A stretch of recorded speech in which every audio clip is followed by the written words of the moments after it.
Hello students, welcome to हमारी academy and my name is Afraz. So students, आज मैं आपको क्लास 10 एनसीईआरटी मैथ का टॉपिक है थ्योरम 1.4। थ्योरम 1.4 का एक छोटा सा एग्जांपल है, वो मैं आपको बताऊंगा कि आपको इसमें क्या प्रूव करना है। Prove that under root 2 is an irrational number. मतलब अंडर रूट 2 क्या है? एक इरेशनल नंबर है। ये चैप्टर फर्स्ट है रियल नंबर। रियल नंबर का इंपॉर्टेंट टॉपिक है 1.4। थ्योरम 1.4 का इंपॉर्टेंट क्वेश्चन जो आपके एग्जाम में कभी भी किसी भी समय पूछा जा सकता है।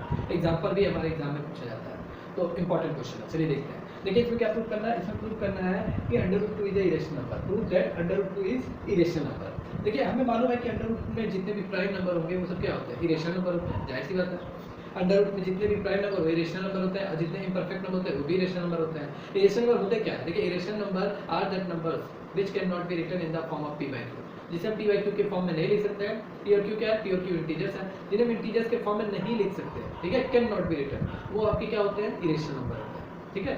और q की वैल्यू यहाँ 0 के बराबर नहीं होनी चाहिए, इक्वल नहीं होनी चाहिए, ठीक है। तो ये होता है अंडर रूट में जितने प्राइम नंबर आएंगे वो आपके इरेशनल नंबर होते हैं और इम्परफेक्ट नंबर भी होते हैं। तो इसको हम लोग कैसे प्रूव करेंगे? देखिए हमें मालूम अंडर रूट 2 एक इरेशनल नंबर होता है, लेकिन तभी हम इसको अपनी तरफ से पहले कहेंगे नहीं ये इरेशनल नंबर नहीं है, ये एक रैशनल नंबर है, ठीक है। इसे हम गलत साबित करते हुए फिर उसको सॉल्व करेंगे, लास्ट में हमारा आंसर आ ही जाएगा। तो चलिए कैसे सॉल्व करते हैं मैं आपको बताता हूँ। देखिए सबसे पहले हमें मालूम है कि अंडर रूट 2 में जितने भी प्राइम नंबर होंगे वो इरेशनल नंबर होता है। फिर भी हम इसको क्या करेंगे? लेट अस अज्यूम, तभी हम अज्यूम करेंगे इसे क्या? Let us assume that under root 2 क्या इज इरेशनल। ये अंडर रूट 2 क्या है? एक इरेशनल नंबर क्या है? एक इरेशनल नंबर, तभी हम इसे एक इरेशनल नंबर मानेंगे, ठीक है। और इसको क्या करेंगे? इसको लेट, ठीक है, अंडर रूट 2 को हम क्या लिख सकते हैं? अंडर रूट 2 जब एक रैशनल नंबर हो गया तो इसे हम फ्रैक्शन के फॉर्म में लिख सकते हैं। फ्रैक्शन मतलब क्या? हम इसे x बाई y के फॉर्म में लिख सकते हैं, ठीक है। x और y क्या है यहाँ पे? x और y आपका यहाँ पे क्या है? यहाँ पे मेंशन कर दीजिए वेयर x कॉमा y, ये क्या है?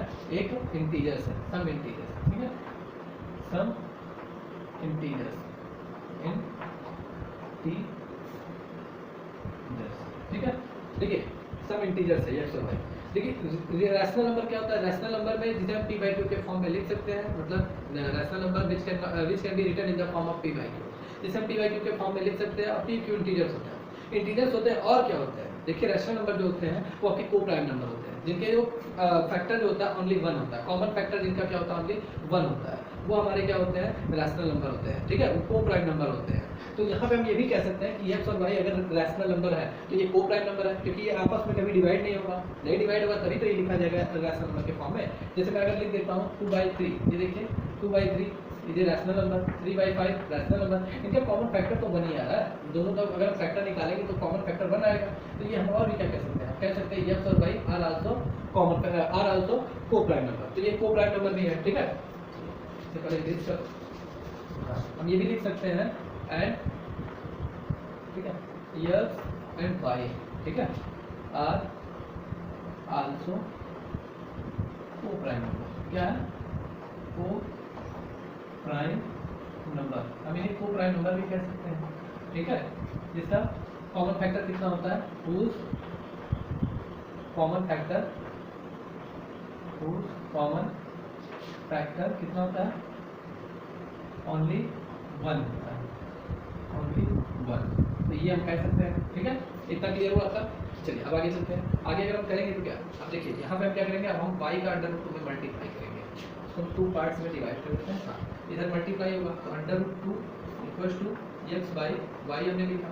अब यहाँ पे क्या होगा? अब यहाँ पे ये होगा y से इससे मल्टीप्लाई होगा, y under root 2 equals to x हो गया, ठीक है। अब हम दोनों तरफ स्क्वायर करेंगे, स्क्वायर, ठीक है। हम लिखेंगे squaring to the both side, squaring to both side,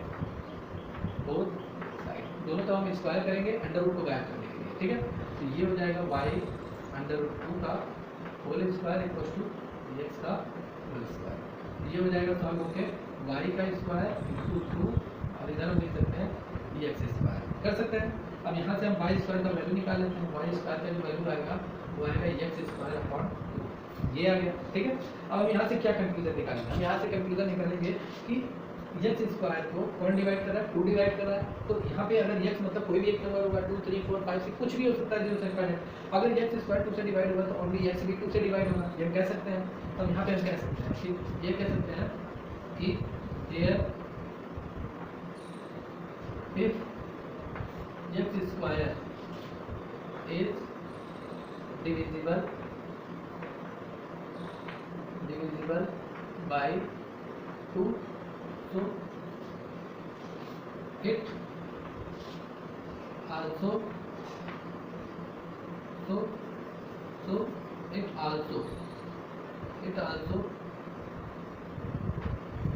x square 2 से अगर डिविजिबल है तो हम ये कह सकते हैं कि एक्स भी 2 से डिविजिबल होगा। तो x is also divisible by 2। X 2 से, अगर एक्स स्क्वायर 2 से डिवाइड है तो एक्स भी 2 से डिवाइड होगा, ये हम कह सकते हैं। ठीक है, तो हम क्या लिखेंगे, देखिए अगर एक्स 2 से डिवाइड है, ठीक है, तो जाहिर सी बात है कोई ना कोई क्वेश्चन आएगा, कोई ना कोई क्वेश्चन आएगा कि नहीं आएगा, कोई ना कोई क्वेश्चन आएगा, ये तो आपको मालूम है। अगर कोई भी नंबर डिवाइड हो रहा है 2 से तो कोई ना कोई क्वेश्चन आएगा। तो हम क्या लिख सकते हैं, हम लिख सकते हैं एक्स इक्वल्स टू, ठीक है, 2 इंटू क्वेश्चन, मतलब कोई ना कोई क्वेश्चन तो आएगा जब डिवाइड होगा और रिमाइंडर हमारा 0 बचेगा। तो हम ये भी लिख सकते हैं, क्या लिख सकते हैं, हम लिख सकते हैं एक्स इक्वल्स टू 2, हमने कोई क्वेश्चन ले लिया, ले लेते हैं हम जेड ले लेते हैं, ठीक है, और यहाँ पे कोई क्वेश्चन ले लेते हैं जेड, ठीक है, और फिर यहाँ मेंशन कर देंगे कि Z equals to some integers, Z equals to some integers, ये हम मेंशन कर सकते हैं। ठीक है, तो एक्स इक्वल्स टू 2z, ये हम लिख सकते हैं 2z, जेड लिखने यहाँ पे सी ले लेते हैं क्योंकि जेड और 2 दोनों में दिखने में सेम लग रहा है, तो ऐसा करते कुछ अलग ही देते हैं ना, आपको डिस्ट्रैक्ट होगा कि 2 लिखे हैं कि जेड लिखे हैं, ये नहीं क्लियर होगा। तो यहाँ पे हमने सी लिख दिया, ठीक है, और सी इक्वल्स टू सम इंटीजर्स। अब हम क्या करेंगे, अब बोथ साइड हम नहीं एक्स की वैल्यू हम किस में पुटअप करेंगे, इक्वेशन नंबर यहाँ पे है, इक्वेशन नंबर यहाँ फर्स्ट बना देते हैं इसको, यहाँ पे पुटअप करेंगे, ठीक है। तो हम यहाँ पे लिखेंगे X equals to 2, X equals to 2c submitting in equation first, ठीक है। तो यहाँ पे इक्वेशन फर्स्ट है वाई स्क्वायर और 2, Y square into 2 equals to X square, ये इक्वेशन नंबर फर्स्ट है, इसी में पुटअप कर दे रहा है, Y square into 2 equals to X equals to 2c, ये हमने रख दिया। तो ये पूरी तरीके से सॉल्व होकर क्या आएगा, वाई स्क्वायर और इंटू 2 इक्वल्स टू 4c का स्क्वायर, यहाँ से 2 से 2 कैंसिल कर दीजिए, 2 2 जा 4, वाई स्क्वायर इक्वल्स टू क्या आया, ये आया 2c का स्क्वायर, ठीक है, 2c का स्क्वायर ये आ गया।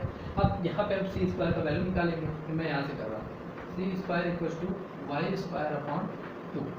यहाँ तक लगभग डाउट आपका क्लियर हो गया होगा, क्या होगा, Y equal to Y square upon 2, ये मैंने कर दिया। अब यहाँ पे जैसा हमने यहाँ पे कंक्लूजन किया था कि एक्स स्क्वायर 2 से डिविजिबल होगा तो एक्स भी 2 से डिविजिबल होगा, सेम प्रोसेस वाई स्क्वायर के साथ भी करेंगे, ठीक है। तो हम यहाँ पे लिखेंगे क्या कि here Y square is divisible by 2, तो वाई आल्सो डिविजिबल बाई 2। अगर वाई स्क्वायर 2 से डिविजिबल है तो वाई भी 2 से डिविजिबल होगा, ठीक है। इतना क्लियर हो गया आपका डाउट। देखिए अब यहाँ पे कंक्लूजन दोनों से क्या निकल रहा है, यहाँ पे भी कंक्लूजन निकल रहा है कि एक्स स्क्वायर इसे 2 से डिविजिबल है तो एक्स भी 2 से डिवाइड होगा। यहाँ पे मैं कह रहा हूँ कि वाई स्क्वायर 2 से डिविजिबल है, वाई भी 2 से डिविजिबल हो रहा है, मतलब दोनों का कॉमन फैक्टर क्या है, दोनों का कॉमन फैक्टर 2 आ रहा है। और जबकि हमने स्टार्टिंग में ही इसे एज्यूम किया था कि एक्स और वाई क्या है, एक रैशनल नंबर है, मतलब एक इंटीजर है, और इसके साथ साथ को प्राइम नंबर है, को प्राइम नंबर जिसका फैक्टर ओनली 1 होता है। लेकिन यहाँ से तो लगभग क्लियर हो रहा है कि यहाँ से इन दोनों का कॉमन फैक्टर क्या होगा, दोनों का कॉमन फैक्टर 2 होगा, क्योंकि वाई भी 2 से डिवाइड हो रहा है और एक्स भी 2 से डिवाइड हो रहा है, तो दोनों का अलग अलग कंक्लूजन निकल रहा है। यहाँ कॉमन फैक्टर 1 है, यहाँ कॉमन फैक्टर दोनों का क्या आ रहा है, 2 आ रहा है, 2 आ रहा है। तो देखिए कंक्लूजन दोनों रॉन्ग हो रहा है ना, तो हम क्या लिखेंगे, हम लिखेंगे कि तो x and y, ठीक है, have कॉमन फैक्टर दोनों के कॉमन फैक्टर कितने आ रहे हैं? दोनों के कॉमन फैक्टर 2 आ रहे हैं, ठीक है, 2 है। बट y आर को प्राइम नंबर, ठीक है, को prime number and their common factor only 1, their common factor only 1। तो हम x और y का दोनों का कॉमन फैक्टर क्या आ रहा है? 2 आ रहा है, लेकिन हमने यहाँ पे x और y को अपने को-प्राइम नंबर माना था जिसका कॉमन फैक्टर ओनली कितना था? 1 था। तो यहाँ पे हम कह सकते हैं कि हमारा जो एजम्पशन था वो पूरी तरीके से रॉन्ग हो गया है, और पूरी तरीके से रॉन्ग हो गया है, इसलिए x और y आपके क्या होंगे? x और y आपके रैशनल नंबर नहीं होंगे, ये क्या होंगे? इरेशनल नंबर होंगे। क्लियर? चलिए, तो यहाँ का x और y दोनों क्या है? को-प्राइम नंबर है और दोनों का कॉमन फैक्टर 1 था। सो इट इज क्लियर, यहाँ पे क्लियर है, क्या क्लियर है? दैट ठीक है, x and y are, x और y are, so it is clear our assumption,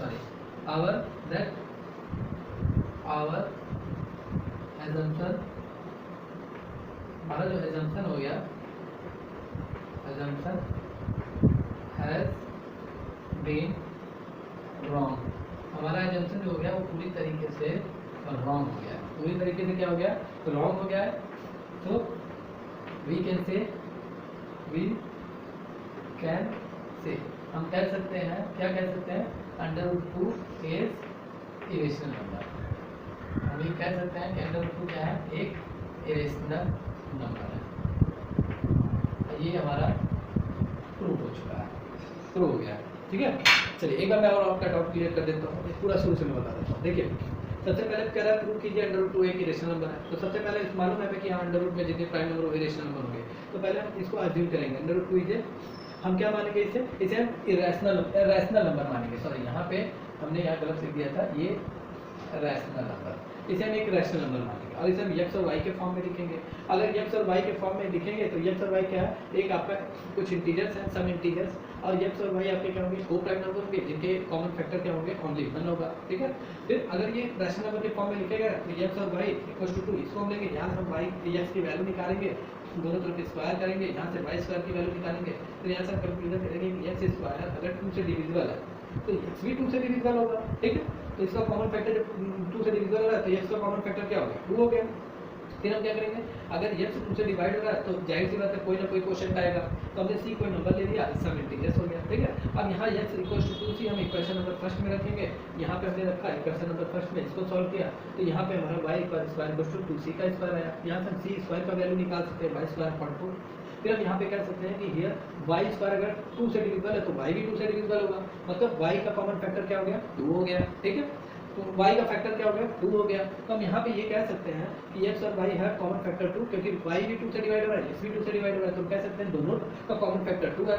लेकिन हमने क्या, बट x और y आर को प्राइम नंबर, हमने पहले ही माना था x और y क्या है? को प्राइम नंबर है, ठीक है, और को प्राइम नंबर है, और इसके साथ साथ and their common factor only 1, इनका कॉमन फैक्टर ओनली 1 ही था, जो हमने स्टार्टिंग में लिख दिया था, ठीक है। तो हम ये लास्ट का डाउट यहीं पे क्लियर हो गया, क्योंकि कॉमन फैक्टर 1 था तो अगर रैशनल नंबर है, लेकिन यहाँ पे कॉमन फैक्टर दोनों का 2 आ रहा है, तो यहाँ पे हम कह सकते हैं कि क्लियर, यहाँ पे पूरी तरीके से क्लियर हो गया है कि आवर जंक्शन हमने जो माना था वो हैज बीन रॉन्ग, पूरी तरीके से रॉन्ग हो चुका है। और वी कैन से, हम कह सकते हैं √2 इज ए इरेशनल नंबर, √2 एक क्या है? इरेशनल नंबर है, क्योंकि हमने जो जितना भी माना था कि यहाँ √2 एक रैशनल नंबर होगा, रैशनल नंबर होगा, उसको हम प्रूव करते चल रहे थे, वो पूरी तरीके से रॉन्ग हो गया, तो √2 एक क्या होगा? आपका इरेशनल नंबर। तो students, very most important question था थ्योरम 1.4 आपके एग्जाम के पॉइंट ऑफ व्यू से, जो मैंने डबल डाउट पूरा क्लियर कर दिया है। अगर आपको नहीं समझ में आ रहा है तो फिर कमेंट सेक्शन में जाइए, कमेंट कीजिए, और अगर आपको समझ में आ रहा है तो प्लीज़ चैनल को लाइक कीजिए, सब्सक्राइब कीजिए, और नहीं समझ आ रहा है तो उसका मैं जवाब दूंगा, आप कमेंट सेक्शन में जाइए, तो मैं इस पर आगे फिर से देखूंगा। लेकिन यह है कि मैंने पूरे डाउट क्लियर किया है। जैसे आप नोट्स अगर बनाते हो एग्जाम के लिए या अपना फेयर आप बना रहे हो, तो वैसे ही मैं पूरा पढ़ा रहा हूँ, आप इसको ऐसे ही आप नोट्स बना सकते हो, ठीक है। अगर यही आंसर आप अपने एग्जाम में लिखोगे आपको फुल में फुल मार्क्स मिलेंगे, क्योंकि मैं पूरा डीपली में पढ़ा रहा हूँ।